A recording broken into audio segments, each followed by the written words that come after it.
आइन के प्लेटफॉर्म से उमर अयूब साहब तशरीफ़ लाए, असद कैसर साहब फॉर्मर स्पीकर नेशनल असम्बली तशरीफ़ लाए, अल्लामा साहब वहदत मुस्लिमीन के प्लेटफॉर्म से तशरीफ़ लाए, दीगर इनके कॉलीग्स भी आज इधर मेरे पास तशरीफ़ लाए, मेरी इज़्ज़त अफजाई की, ज़रा नवाजी की। बड़ी लंबी हम लोगों की नशिस्त रही और उस नशिस्त में जो मुल्की हालात हैं वो ज़ेर बहस आए। जिन बहरानों का वतन अजीज़ को सामना है उन पर खुल के डिस्कशन हुई और इस बात पे हमारा इत्तफाक हुआ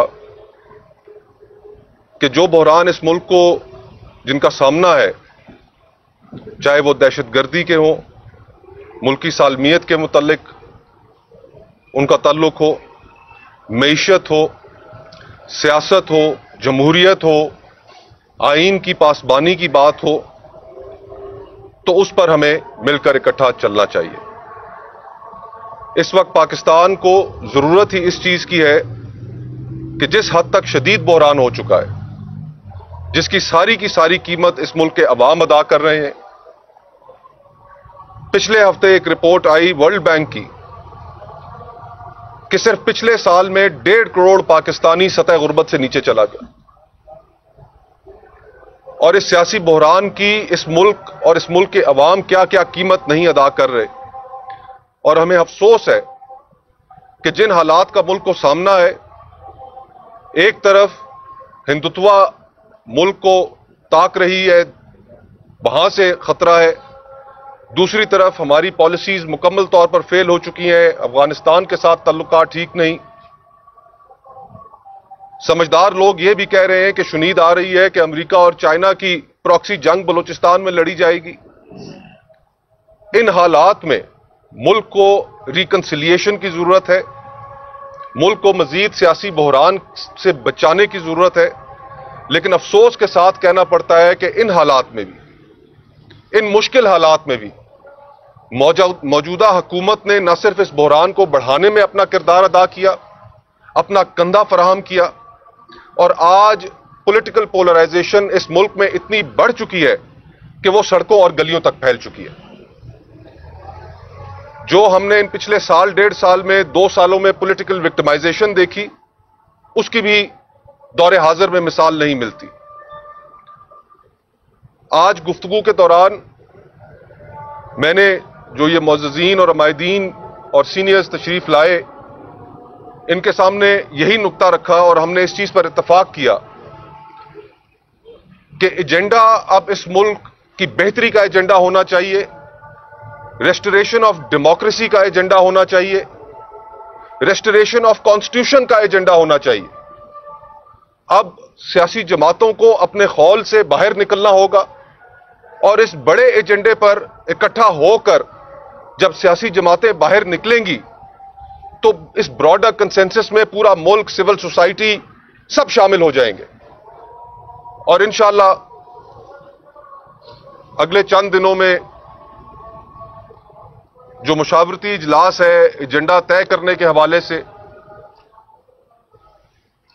जो कायदीन यहां पर मौजूद हैं और पॉलिटिकल पार्टीज से भी राब्ते में है, उनसे भी इनकी मुलाकात होनी है।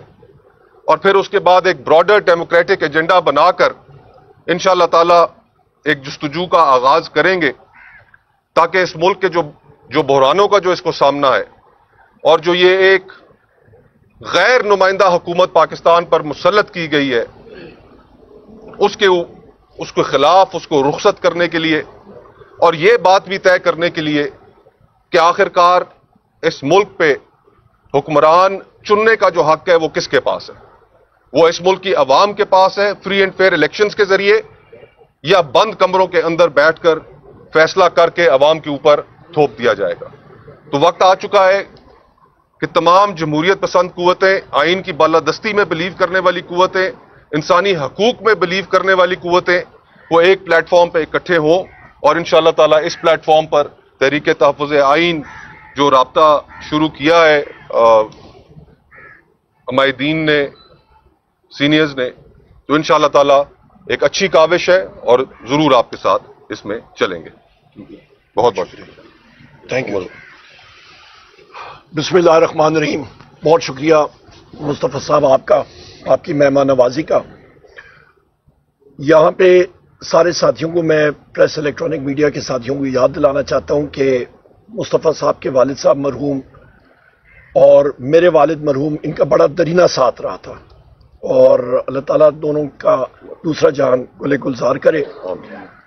خواتین و حضرات، اس وقت میرے بائیں طرف اسپیکر اسد کیسر صاحب موجود ہیں، اور مجھے وزیر اعظم عمران خان صاحب نے پاکستان تحریک انصاف کی طرف سے اور بحیثیت تحریک تحفظ آئین پاکستان کے پلیٹ فارم پہ علامہ صاحب بھی ہمارے ساتھ موجود ہیں. میرے ساتھ اس وقت عامر ڈوگر صاحب ہمارے چیف وپ موجود ہیں، چودھری جاز صاحب موجود ہیں. ہم سب کا ایک ہی ایجنڈا ہے، وہ ہے پاکستان میں آئین اور قانون کی بالادستی. وزیر اعظم عمران خان صاحب کا یہی مشن ہے کہ ملک میں انسٹیٹیوشنز، ادارے آئین اور کے مطابق چلیں، ملک میں قانون کا بول بالا ہو. اور اس کے لیے ہم لوگ جتنے اپوزیشن کی جماعتیں ہیں ان کے پاس فردن فردن جا رہے ہیں. پچھلے دنوں ہم لوگ شاہد خاقان عباسی صاحب کے پاس بھی گئے، ان کو بھی ہم نے دعوت دی، اور انشاءاللہ تعالی بہت جلد جتنی ہماری اپوزیشن پارٹیاں ہیں ہمارا ایک اکٹھ ہوگا، ہم لوگ ملیں گے اکٹھے. اور مقصد ہمارا یہی ہے پاکستان کی خواتین و حضرات کہ پاکستان میں جو محرومیاں ہیں ان کو ختم کیا جائے. اس وقت آپ دیکھیں تو آپ کا دریائے سندھ کا رائٹ سائڈ جو رائٹ بینک ہے وہاں پہ افراتفری ہے. بلوچستان کے علاقے دیکھ لیں، کے پی کے بارڈر ایریاز دیکھ لیں، اور ہم ساروں نے مل کے ان چیزوں کو ایڈریس کرنا ہے. یہ موجودہ فارم 47 انسٹالڈ گورنمنٹ آج بھی قومی اسمبلی میں شہباز شریف آیا بڑے طویل عرصے کے بعد، اور اس پہ جرت نہیں تھی کہ وہ کوئی بات چیت کر سکے، کیونکہ وہ ہے ہی انسٹالڈ گورنمنٹ. اس نے بات کیا کرنی؟ اس حکومت کے پاس کوئی سلوشن نہیں ہے. ایک انسٹالڈ گورنمنٹ کے پاس کبھی کوئی سلوشن نہیں ہوتا. ہم لوگ چاہتے ہیں ملک میں فری اینڈ فیئر الیکشنز ہونے چاہیے، ملک میں آزادانہ ماحول میں ایک آزادانہ الیکشن کمیشن کے ذریعے ہونے چاہیے، آپ کی عدلیہ مضبوط ہونی چاہیے، آپ کے ادارے مضبوط ہونے چاہیے. کیونکہ بہت مختصر میرے بات اسد کیسر صاحب بات کریں گے. اس وقت آپ اندازہ لگا لیں 1400 ارب روپے کا ترقیاتی بجٹ پیش کیا گیا اس سال، اس پہ سے آج تک صرف 9% خرچ ہوا ہے، باقی خرچ ہی نہیں ہوا. اس سے بڑی وضاخانہ بات کیا ہو سکتی ہے؟ یہ ایک شیمفل ایک انسٹنٹ ہے. اور اس کے ساتھ ساتھ مہنگائی دیکھیں، غربت دیکھیں، جس طرح مصطفیٰ بھائی نے بات کی ہے، غربت عروج پہ جا رہی ہے، ملک لوگ چھوڑ کے جا رہے ہیں. 20 لاکھ نوجوان نے ملک چھوڑا ہے، اور جو پیسہ ملک سے باہر گیا ان کے ذریعے تقریباً 14 ارب ڈالر جو ہے وہ باہر چلا گیا. اور یہاں پہ ہم لوگ IMF کے پیچھے چل رہے ہیں کہ جی ہمیں 1.5 ارب ڈالر مزید دیا جانا چاہیے. یہ چیزیں نہیں ہونی چاہیے. اور آخر میں کہوں گا کہ وزیر اعظم عمران خان صاحب کو اور بشرا بی بی صاحبہ کو جس کیس میں سزا ہوئی ہے، اس نے مطلب شرمناک چیز کبھی آپ دیکھ نہیں سکتے ہیں کہ جوڈیشل تاریخ میں یہ ایک کالا باب ہے، بلیک چیپٹر ہے. جتنی بھی اس کی مذمت کی جائے وہ کم ہے. انشاءاللہ تعالیٰ اس کو ہم لوگ چیلنج کریں گے اور یہ چیز ریورس ہوگی. بہت شکریہ. بسم اللہ الرحمن الرحیم. مختصر بات کرتا ہوں، آپ بھی کافی انتظار کر چکے ہیں، اس کی معذرت خواہ بھی ہیں. بات تو بالکل مصطفیٰ صاحب نے بالکل وضاحت کے ساتھ کر دی ہے، اور پھر عمر ایوب صاحب نے کہا ہے. اس وقت ضرورت اس بات کی ہے کہ پوری پاکستانی قوم اپنی حقوق کے لیے اٹھ کھڑے ہو. جب آپ کی حقوق आइन प्रोटेक्ट करता है। 1973 आइन तमाम सियासी पार्टियों ने मुत्तफिका तौर पर, मुश्तरका तौर पर एक बहुत बड़ा डॉक्यूमेंट और पाकिस्तान के लिए एक बहुत बड़ा कारनामा किया था। उस 1973 आइन के ऊपर डाका डाला गया है। जो शहरी हुकूक है उसमें वो असब की गई है, और ख़ासकर जो 26वीं आइनी तरमीम हुआ है उसने रहा सा कसर भी ख़त्म कर दिया है। इन्होंने जो सारा पावर है वो एग्जेक्टिव को दे दिया है। अभी जब भी जिस किस्म की हुकूमत होगी, जिस किस्म की स्टेट होगा या जिस किस्म का एग्जेक्टिव होगी, वो जो चाहेंगे वो शहरी हुकूक ये हर शहरी की जो बुनियादी हुकूक को सलब करने में उसके लिए कोई प्रॉब्लम नहीं होगी। किसी को जेल में डालना है, कोई फैसला करना है, यानी अदालत अमलन मैं बहुत माजरत से कहता हूं कि अपाच हो रही हैं। मैं अपनी जो लीगल फ्रेटर्निटी है, जो हमारे वकला है, हमारे बार्स हैं, मैं उनसे पूछना चाहता हूं कि क्या तुम्हारा ज़मीर इस पे जाग नहीं रहा? क्या ये इस वक्त कानून और आइन के मुताबिक सब कुछ हो रहा है? क्या ये सिर्फ तहरीक इंसाफ की या जो हमारा अलायंस है उसकी जिम्मेदारी है, या हम सब की जिम्मेदारी है?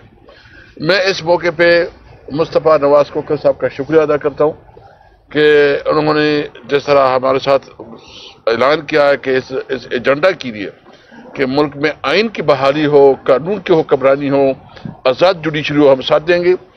इसके लिए हमने मुशावरत शुरू की है, अब दीगर पॉलिटिकल पार्टीज को मिल रहे हैं, और 2-3 हफ्ते में हम एक बहुत बड़ी जो जितनी भी स्टेक होल्डर्स हैं, पॉलिटिकल पार्टीज है जो अपोजिशन से ताल्लुक़ रखते हैं, या इंटेलिजेंसिया है, या वकला है, या मीडिया से ताल्लुक़ रखते हैं, मजदूर, स्टूडेंट और फार्मर्स, सबको हम इकट्ठा कर रहे हैं।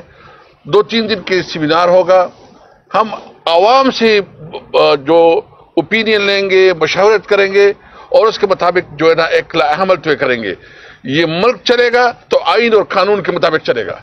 ये मुल्क चलेगा तो यहाँ कानून की हुक्मरानी होगी। ये किसी की जाती शख्सियत या जाती ख्वाहिशात या जाती ईगो के ऊपर नहीं चलेगा। मैं सिर्फ इसमें एक मजीद इजाफा करना चाहता हूँ, जो इस वक्त बलूचिस्तान और खैबर पख्तूनख्वा में जो अफगानिस्तान के साथ बॉर्डर एरिया में जो सूरत हाल चल रहा है, इंतहाई तशवीशनाक है। किसी को एहसास ही नहीं है, किसी को पता नहीं क्या हो रहा है। और जिस तरह मुस्तफा साहब ने कहा कि खुदा ना ख्वास्ता अगर यहाँ प्रॉक्सी वार शुरू हो जाए तो हम किधर जाएंगे? हमें तो हम खासकर जो हमारी सूबी 2 सूबी हैं, ये तो जंगों से तंग आ चुके हैं। वहाँ की जो वसाइल है उस इलाके के अवाम को वसाइल से महरूम रखा जा रहा है। वहाँ जो हमारी इस वक्त जो मर्ज एरिया के लिए जो हमारे साथ कमिटमेंट मुफाकली की थी, अभी तक वो नहीं पूरे हो रही है। नेट हार्टेड प्रॉफिट नहीं दिया जा रहा है, जो हमारे अपनी डिमांड्स ऑफिसर्स के मुताबिक नहीं दी जा रही है। उस सूबे की हुकूमत को मुकम्मल तौर नाकाम करने के लिए तमाम हरबी इस्तेमाल किए जा रहे हैं। इस सूरत में कि ये आप हमारी सूबे से या पाकिस्तान जो खैबर पख्तूनख्वा के अवाम है उससे आप इंतकाम ले रहे हैं कि उसने तहरीक इंसाफ को क्यों वोट दिया है। ये इंतहाई इंसाफी है, ये पाकिस्तान के साथ ज्यादती है। हम पाकिस्तानी हैं, पाकिस्तान इंशाअल्लाह ताला आगे बढ़ेगा जब मुल्क में कानून की हुक्मरानी होगी। मैं आपके तवस्सुत से पूरी पाकिस्तानी कौम से उम्मीद रखता हूं कि इमरान खान इस वक्त अगर जेल में है तो एक बड़े मकसद के लिए जेल में है, आइन और कानून की बरदस्ती के लिए जेल में है। आप सब ने हमारे साथ निकलना है, आवाज उठानी है कि इस मुल्क में आइन की हुक्मरानी होनी चाहिए। अल्लामा साहब, नासिर अब्बास साहब, काफ़ी बातें होंगी। बिस्मिल्लाह रहमान रहीम। शुक्रिया मुस्तफ़ा नवाज कोकर साहब, हम अपने घर में आए हैं। देखें, मैं 2 जुमले कहूँगा कि पाकिस्तान सियासतदानों ने अवाम के साथ मिलकर बनाया था, और अगर पॉलिटिशियन इररिलेवेंट हो जाएं, अवाम इररिलेवेंट हो जाएं, तो पाकिस्तान नहीं चलेगा। पहले टूटा है, अब बाकी मानदा पाकिस्तान भी तबाही बर्बादी का शिकार है। ज़रूरी है कि पाकिस्तान के पॉलिटिशियन और अवाम जो इस वक्त इस सिस्टम से अलग थलग खड़े हैं, डिटैच हैं, बिल्कुल एतमाद नहीं करते मौजूदा सिस्टम के ऊपर, और मायूस और नाउमीद भी हैं। और ये जो सिस्टम बना हुआ है, जब जिसके साथ अवाम ना हो, अपनी नेशनल पावर खो बैठे, कमज़ोर हो जाए, तो जो बहरान खुद खड़े कर रहा है या बहरान है उनका बोझ नहीं उठा सकता। ज़रूरत है पाकिस्तान के अंदर सियासी सिस्टम आइन के मुताबिक, قانون کے مطابق وجود میں آئے، جس پر پاکستان کے عوام اعتماد کریں، جس کو انسٹال کرنے میں فری اینڈ فیئر الیکشن ہونے چاہیے، اور عوام کی منتخب شدہ حکومت ہے جو عوام کو جواب دہ ہو، پارلیمنٹ کو جواب جو مضبوط پارلیمنٹ وجود میں آنی چاہیے، یہ والی پارلیمنٹ نہیں جس کو یعنی اشاروں سے چلنے والی ہو، طاقتوروں کے آگے جھکی ہوئی ہو اور اپنے عوام کے حقوق کے ساتھ اس کا کوئی تعلق ہی نہ ہو۔ لہذا ضروری ہے کہ تحریک تحفظ آئینی پاکستان کا جو پلیٹ فارم ہے ہم سب کے پاس جا رہے ہیں، اور یہ نہیں کہ ہم ان کو دعوت دے رہے، نہیں، ہمیں ایک سوچ ہے ہمارے کے ساتھ ایک سوچ میں بالکل اتفاق ہے کہ آپ جو جدوجہد ہو اقتدار کے لیے نہ ہو، اقتدار کے لیے نہ ہو، اور عمران خان صاحب اب پرائم منسٹر ہو، پریزیڈنٹ ہو، اس سے بڑا تر ہے اس وقت ساری جدوجہد رول آف لا کے لیے ہو، اقتدار برائے اصول اقتدار نہ ہو، اور آئین کی ریسٹوریشن کے لیے ہو۔ انشاءاللہ العزیز عمران خان اور ان کے پیروکار باقی سارے جتنے بھی ہم سارے مل کر اگر اکٹھے ہو کر آگے بڑھیں گے، اللہ ہماری مدد کرے گا اور پاکستان نجات پائے گا۔ شکریہ، تھینک یو۔ بہت شکریہ جی، تھینک یو۔